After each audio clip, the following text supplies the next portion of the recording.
Hello, welcome to the Josh Volinski Show.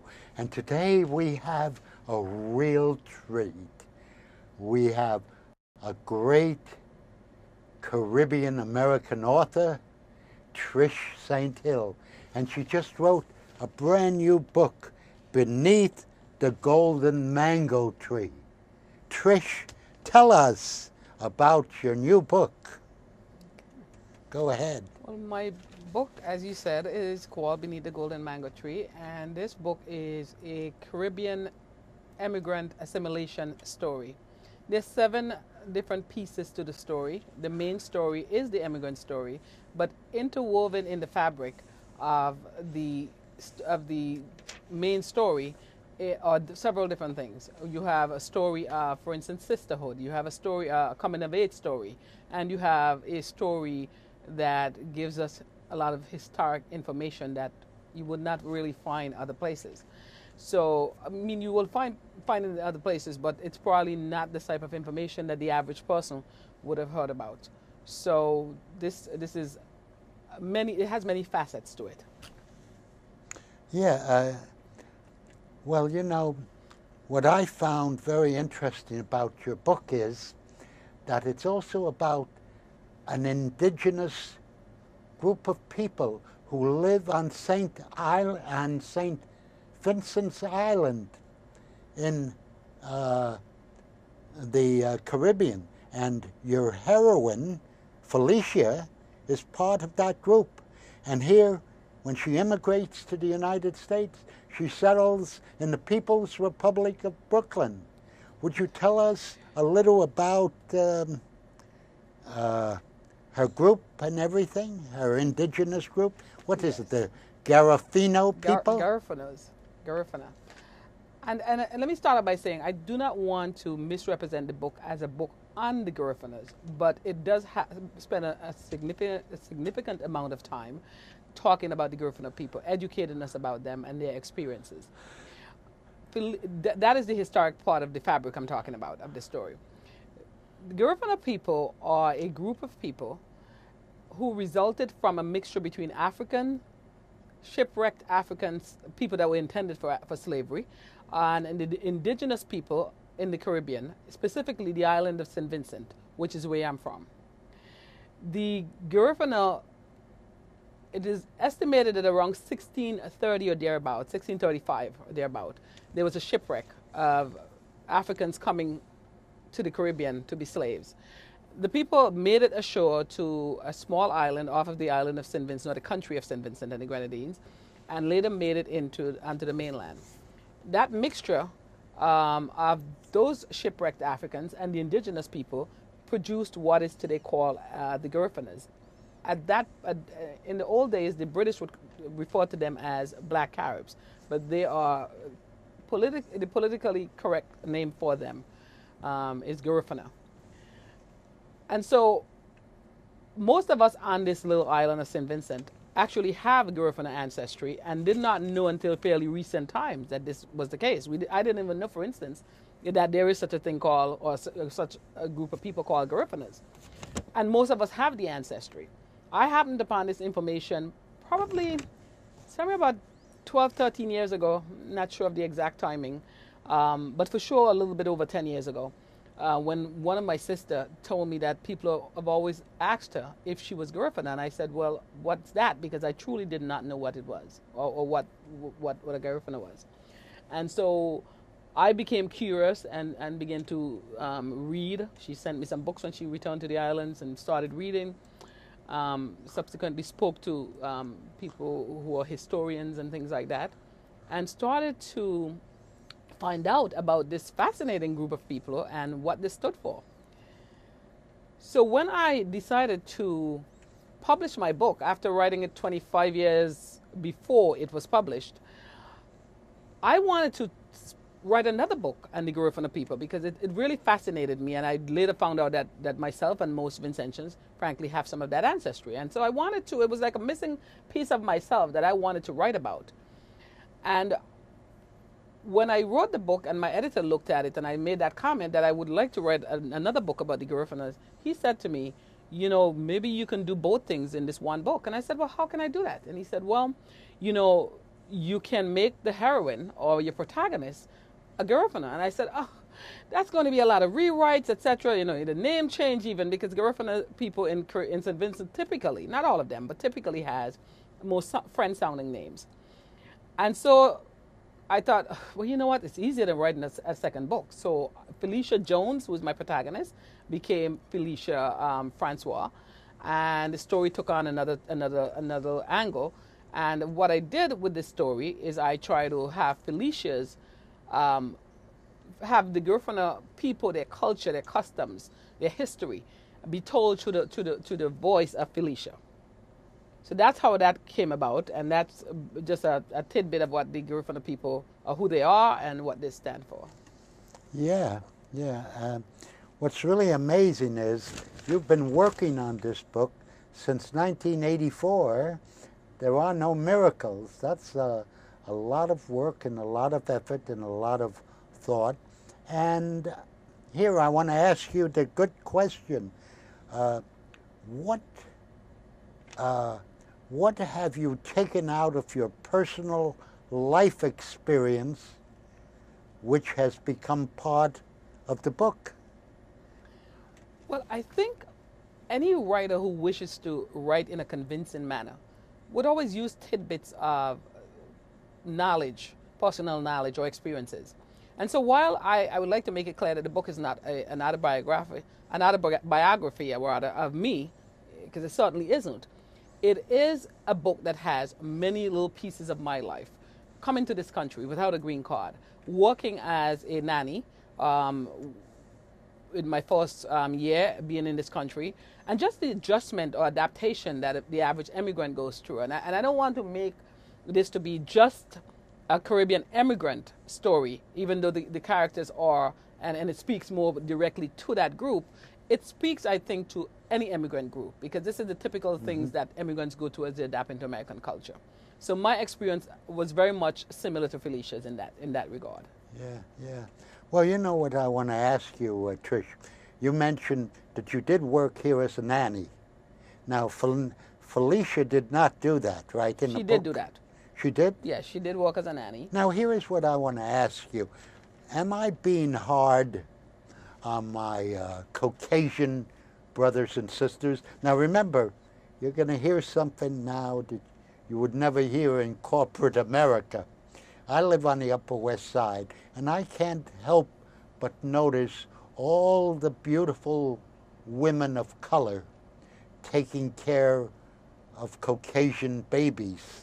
And yet, there isn't a black community in the world where you see a lot of Caucasians taking care of black babies. And there would be nothing wrong with that, because babies are babies.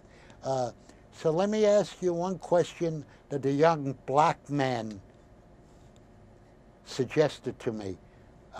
Doesn't it sometimes seem, when you walk around these plush white neighborhoods, that white people don't seem to be capable of raising their own children?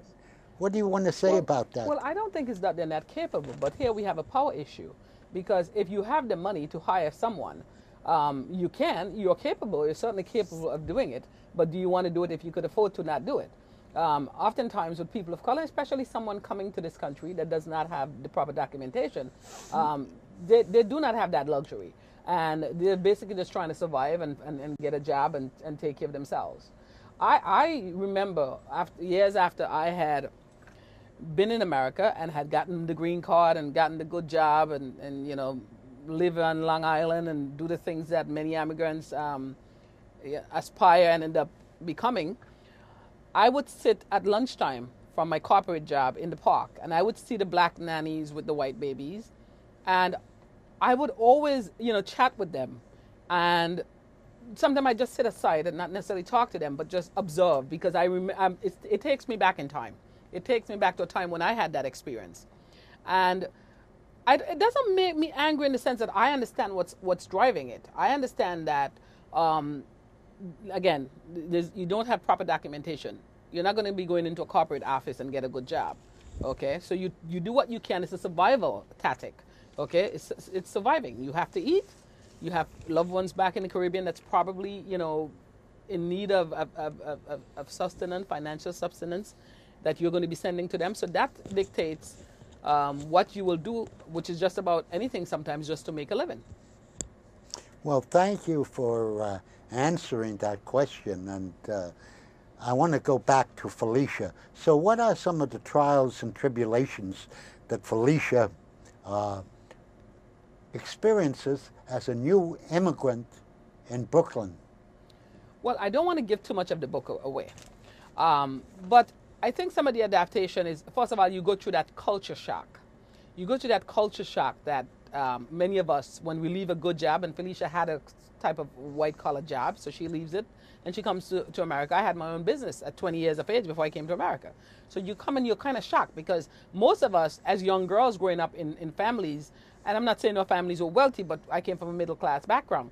And so I would not have been caught dead taking care of anybody's children except my siblings. And so she goes through that whole culture shock, and reality bites the dust sort of thing, where she is now taking care of someone and taking care of their home and their children, etc. And, you know, there's the fear of, oh my goodness, what if someone in my family dies, I don't have a green card to go back to visit them. Thankfully, in my case, that didn't happen. I'm not going to say what had happened for Felicia, because I don't want to spoil it for the people who want to read the book. But she went through many trials. She also had very many happy moments and growth, personal growth as a person. And this is a story of, I mentioned earlier that this is a story of sisterhood, because the main character is Felicia, but there are two supporting characters. One is Carol, her cousin, and one is her friend Gloria. And it's a interesting mix, because they're totally different personalities.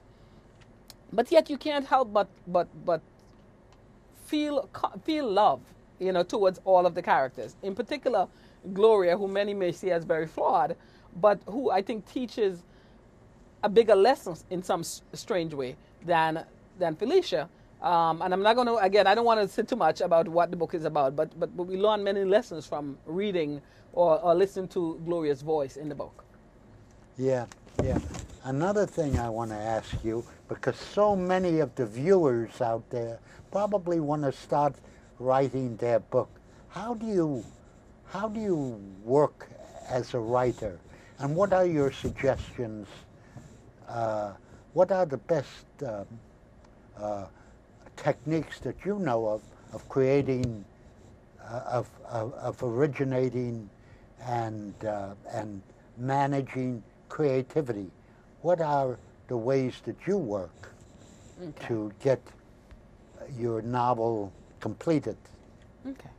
It did take me 25 years, as I said, but it was not because it could not have taken me, say, a year. My second book is coming out early next year, called Beyond the Mango Shade, and that one would have taken a little bit over a year to get together and get to print.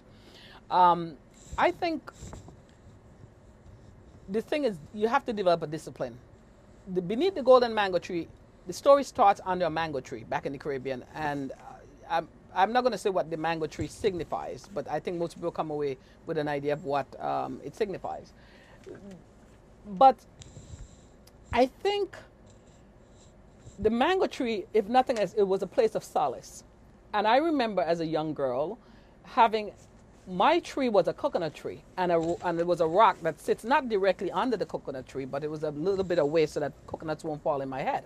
So I remember that being a place of solace for me. And just like Felicia, this is where my dreams, many of them were mapped out. This is where I learned about America and foreign countries and things like that. I would sit there as a child. It was in a very secluded valley, very well hidden, and I would read and write short stories. Felicia, she liked to write poems. And so I believe that you have to find your mango tree, so to speak. You have to find that place of solace. And my mango tree these days when I write is in my bed at night. So I am a mother. I work full-time. I still have a 9-to-5, and I am a grandmother. And I take care of both little boys for my daughter, who was just finished law school. And while she was finishing law school, I was granny mommy. So I go home from my job, which is a very high pressure job, but an enjoyable one. And at the end of the day, I have to now take care of 2 small boys. And I don't mean to go off in a tantrum here, but when I am finished with them at the end of the night, I need to write. So I had to develop a discipline and say, an hour, 2 hours, whatever I can afford. After I put these children to bed, I'm going to take myself on an imaginary journey. My writing became sort of a relaxation technique for me. So instead of just rolling from one day into the other, I had that break for 2 hours. For me, it was 2 hours. For somebody else, it might be half an hour.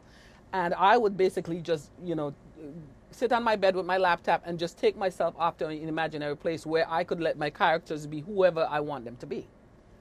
So I think it's discipline, to answer your question, and that's a very long-winded way of answering the question, but you have to find that discipline. In terms of once you finish writing, how do you get this book together and get it published? Many people think that you have to be the person that figure out everything that's wrong with the book. No, hopefully if you're publishing with a company, you would have a good editors, storyline people who would check it for validity and flow and so forth, and get it to print. You don't have to be the person that cross every T and dot every I and everything just sits quite perfectly. Frankly speaking, my second book is finished, the first draft. The hard work now of putting it together and getting it to print, that's a real hard work, So for me, it was self-publishing. So I am a writer and totally independent publisher. The only thing I pay someone to do is to print my book. My company, Ajani Publishing, AJANI now that's Publishing. That's my publishing company. That's your company. And I by the way, just finished publishing a children's book for author Denise Lynn, who wrote a beautiful children's book that targets the self-esteem of young girls from the age of 4 to 8. Beautiful book. And so I want to encourage people that if you have an idea, whether it's a cookbook, a poetry book, a novel, find your mango tree, find your place of solace, and develop a discipline and take a realistic time frame that you could dedicate to that time every night. So, anyone can do it. You just have to find that time, find that place that motivates you, and recognize that at times you would not probably feel like writing or have the time to write, but get back to it as soon as you can. That's my suggestion. Yeah, when I used to attend these West Indian conferences, I think I mentioned it to you over the telephone, run by Ian Forrest over at WBAI, and once a week he would get all these intellectuals together from the Caribbean. Most of them were not only intellectuals, but very well-educated people like engineers, teachers, librarians, business proprietors, and so on. And they used to talk about the dynamics of integrating into the culture of New York City, very much like Felicia has to do when she comes from a very small, different sort of culture to the busy and bustling New York with a lot of troubled people, a lot of wonderful people, because I tell all my grandchildren and even my children, New York is the most wonderful city in the world, and yet essentially it is dysfunctional in many ways. Right. As today's paper, all these Columbia students selling dope. And by the way, one of the things that is supposed to be very strange in that story is one of the young men told the police, well, I'm raising money for my $41,000 tuition at Columbia. Well, in a rich country like this, tuition should not be $41,000 even for rich people. We should have an eye and a feeling for reinstating free tuition at the City University of New York. Now, when you went to the City University of New York, Medgar Evers College, was there tuition? There was a tuition. It was much cheaper then. It was much lower. Yes, much lower. But there was a tuition. And, Medgar Evers. Medgar Evers. I would say that all in all, coming to this country have afforded me to get a formal education that would not have been as easy in my country of birth. But again, this is the richest nation in the world, and I can't understand why we cannot get it, that an education, and a higher education should be something that should come free to people so that it's possible, rather than we're spending money to keep them in jails, let's say. That's right. So I always find that fascinating. So now that young man is going to go to jail for the drugs that he's selling, or the young people, they're going to go to jail for the drugs that they were selling, and then we have to support them with our tax dollars, as opposed to making the education achievable and not putting that enticement there for them to do something that is not productive and legal. Well, you know, when I discuss, I mean, that's the name of my program on WBAI, called CUNY, A Mission Deferred. I got that from Langston Hughes, because originally the name of my show was CUNY, A Mission Subverted. But, you know, Langston Hughes always looked at the positive side of things, like you do when you wrote your book. The positive side, yes, there has been some trouble and struggles, but life is still a positive thing, which is very, very evident in your book. Mm-hmm. So we adapted the name CUNY, A Mission Deferred. But I have to argue with a lot of New Yorkers, because they say, okay, Joshua, supposing we reinstated free tuition at the City University of New York, who would pay? And you know what my answer is? I say we would pay. We always paid. People always paid. Right. But you have to reconstruct or rearrange your priorities. Mm-hmm. Free education has to be a priority, more so than war, more so than bailing out the banks, more so than paying large salaries to executive officers and so on. Now, does Felicia have any experience with higher education in your book? Yes, she does. She ended up going to Medgar, very much like me, hence the reason people believe that I am her. And I'm not going to deny that a part of me, a part of that character is me, because it drew on my experiences. But, you know, I have often been fascinated with what is the point of having government-owned colleges that are not mandatory, the way a secondary school education is supposed to be mandatory, or a trade school. Or we expect it, at least. We expect people to go to school, at least we say we do, and finish high school, get a diploma. Why shouldn't it be a natural thing to expect them to go on and get a higher education? Felicia, very much like most immigrants, you know, took advantage of the situation of getting a higher education that probably would not have been as easy for her had she remained in her native land. I believe that in order for us as people, as immigrants, but just about anybody, in order for us to be able to move up the ladder, we have to, I always say, my mother always said this, she said, it's either education or a skill. So she always tell us, she said, you know, if you are not someone who like academic stuff, find a skill. Be a mechanic, be someone who sews clothes, whatever you want to do, and learn that skill, develop it, perfect it, etc. And that has always been the way with Caribbean immigrants. We're very education-oriented people, or skilled people. So we understand that the way to a better standard of living is through our education or a skill. So from a little child, you know, your mother would always instill. My mother, for instance, did not have the educational opportunities that I've had. But she was always vigilant about her children, making sure that they get as much education as they can. And one of the things she would always say to us, listen, nobody can make you unlearn what you've learned. And they can discriminate against you, they can say mean things to you and do what have you, but they will never be able to take what you have learned out of your brain. So get as much as you can. And interestingly enough, both parents are opposite, and they were on opposite end of the educational spectrum. My father, being a more academic guy, he, you know, was a horticulturalist. He was a manager of a propagation station while we were growing up, worked for the government, had what was considered in the Caribbean a very good job.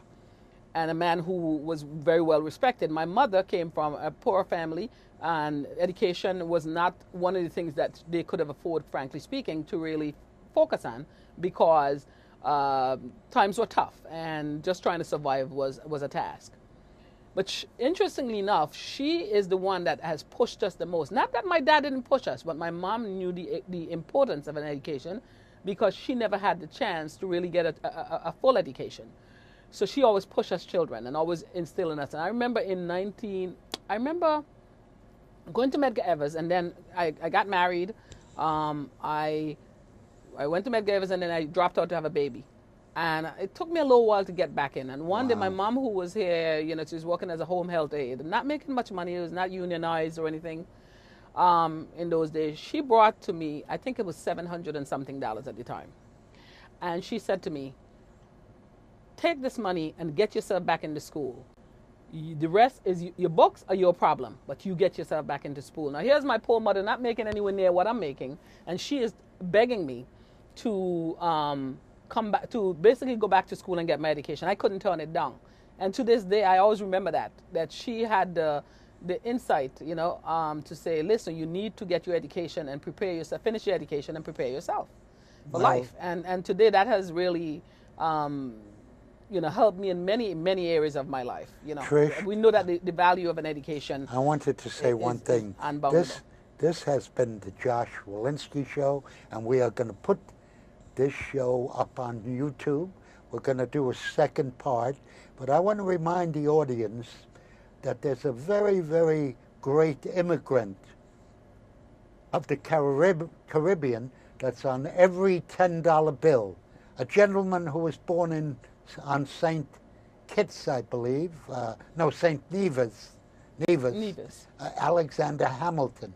Mm-hmm. And as you know, Alexander Hamilton was born in the Caribbean on the island of Nevis. Mm-hmm. His mother was black, even darker than Trish, and his father was white. And that's one of the reasons why Alexander Hamilton never became president of the United States.